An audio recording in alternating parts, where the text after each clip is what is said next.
گزارش یہ ہے کہ نماز کے حوالے سے میں دو باتیں عرض کیا کرتا ہوں ہمیشہ۔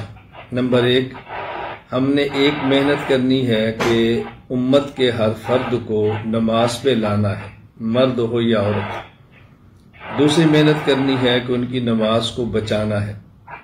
انسان اعمال پہ آتا فضائل سے ہے اور انسان بچتا دلائل سے ہے۔ اس لیے فضائل کی محنت سے تو نماز پہ لانا ہے اور دلائل کی محنت سے پھر ان نماز پڑھنے والوں کی نماز کو بچانا ہے۔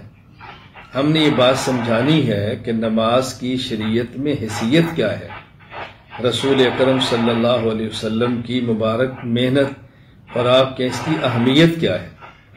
قرآن کریم نے یعنی آپ حیران ہوں گے، سورہ البقرہ کے اول رکوع میں جن اہم چیزوں کا ذکر فرمایا ہے ان میں ایک اہم چیز نماز ہے۔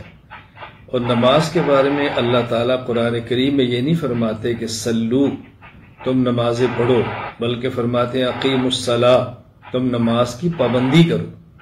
نماز پڑھنا کافی نہیں، نماز کا پابند ہونا ضروری ہے، اور پابندی سے مراد سارے آداب کا خیال کرنا ضروری ہے۔ حضور اکرم صلی اللہ علیہ وسلم نے نماز کو دین کی بنیاد قرار دیا ہے۔ صحیح مسلم میں حدیث نمبر 8 موجود ہے۔ حضرت عبداللہ بن عمر رضی اللہ تعالیٰ عنہ فرماتے ہیں کہ رسول اکرم صلی اللہ علیہ وسلم نے ارشاد فرمایا، بنی الاسلام والا خمسن، اسلام کی بنیاد 5 چیزوں پر ہے۔ نمبر 1، شہادت اللہ الہ الا اللہ ان محمد الرسول اللہ۔ نمبر 2، اقام الصلاۃ۔ نمبر 3، ایتاء الزکاۃ۔ نمبر 4، الحج۔ نمبر 5، صوم رمضان۔ تو دین کا گویا 5واں ستون یہ نماز ہے، اور حضور اکرم صلی اللہ علیہ وسلم نے اس کے فضائل بیان فرماتے ہوئے ارشاد فرمایا، یہ روایت سنن ابی داؤد حدیث نمبر 425 ہے۔ حضرت عبادہ بن صامت رضی اللہ عنہ فرماتے ہیں کہ نبی کریم صلی اللہ علیہ وسلم نے فرمایا، 5 صلوات افترضہن اللہ تعالی، 5 نمازیں اللہ تعالیٰ نے فرض فرمائی ہیں۔ من احسن وضوءہن وصلاہن لوقتہن، جو شخص اچھی طرح وضو کرے، آداب کا خیال کرے، پابندی کے ساتھ وقت نماز ادا کرے، وَأَتَمَّ رُكُوعَهُنَّ وَخُشُوعَهُنَّ، عاجزی کا، تواضع کا خاص خیال کرے، كَانَ لَهُ عَلَى اللَّهِ عَهْدٌ أَن يَغْفِرَ لَهُ، اللہ تعالیٰ اس بندے کی مغفرت اپنے ذمے لے لیتے ہیں۔ وَمَن لَّمْ يَفْعَلْ فَلَيْسَ لَهُ عَلَى اللَّهِ عَهْدٌ إِن شَاءَ غَفَرَ لَهُ وَإِن شَاءَ عَذَّبَهُ، اور اگر کوئی شخص نماز کا اہتمام نہیں کرتا، اللہ تعالیٰ چاہے تو اپنے کرم سے معاف فرما دے، چاہے تو قانون عدل سے اس کو سزا دے دیں۔ تو اہم بات یہ ہے کہ ہم حضرات اور خواتین کو یہ بتائیں کہ نماز کی شریعت میں اہمیت کیا ہے، کہ جب نماز پر آ جائیں تو پھر دلائل کے ساتھ ان کی نماز کو بچایا جائے۔ شیطان پہلی محنت یہ کرتا ہے کہ کوئی شخص نیک عمل نہ کرے، دوسری محنت کرتا ہے کہ نیک عمل کرے تو پھر اس کا نیک عمل قبول نہ ہو۔ جہاں تک تعلق ہے نیک عمل کرنے کا، اس کے لیے تو بنیادی چیز ہے ہمت۔ فضائل دیں، ترغیب دیں، لوگ اندر ہمت پیدا کریں تاکہ وہ نماز پڑھیں۔ ہمارے اور آپ کے اس پروگرام کا نام حی علی الصلاۃ ہے۔ اگر اسی پر غور کر لیا جائے تو دیکھیں، حکم ہے کہ جب مؤذن اذان دے تو آپ اس کی اذان کا جواب دو، اور جواب کیسے دینا ہے؟ وہ اللہ اکبر کہے تو آپ بھی اللہ اکبر کہو۔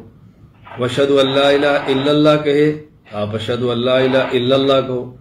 وہ اشہد ان محمد رسول اللہ کہے، آپ اشہد ان محمد رسول اللہ کہو۔ وہ جب حی علی الصلاۃ کہے تو پھر حی علی الصلاۃ نہیں کہو، پھر لا حول ولا قوۃ الا باللہ کہو۔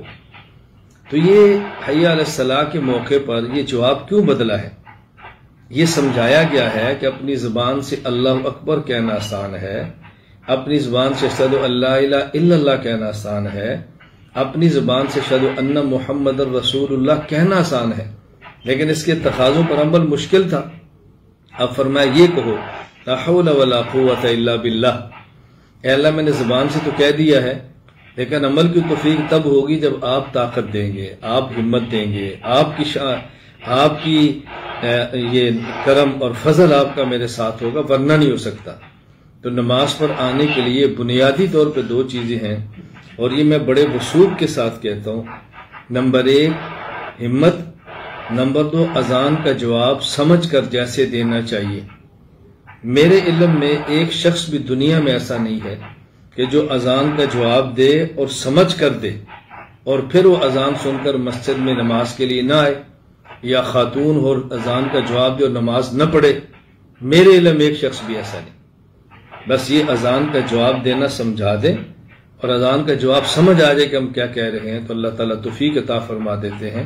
پھر جب آ جائے تو پھر ہمیں دلائل کے ساتھ نماز کو بچانا بھی چاہیے، کیونکہ پھر دائیں بائیں سے ایک اور محنت شروع ہو جاتی ہے کہ آپ کی نماز سنت کے مطابق نہیں ہے، آپ نے یہ غلط کیا ہے، آپ نے یہ غلط کیا ہے۔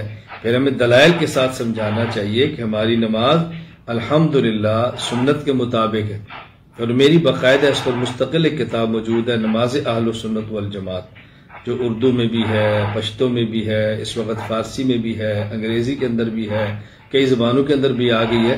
اس میں ہم نے صرف دلائل جمع کیے ہیں، چونکہ فضائل کی بحمدللہ محنت تو ہمارے ہاں اکابر تبلیغی جماعت بھی فرما رہے ہیں، خانقاہیں بھی فرما رہی ہیں، ہمارے علماء بھی فرما رہے ہیں، تو اس کے لیے ضروری تھی کہ دلائل دے دیے جاتے۔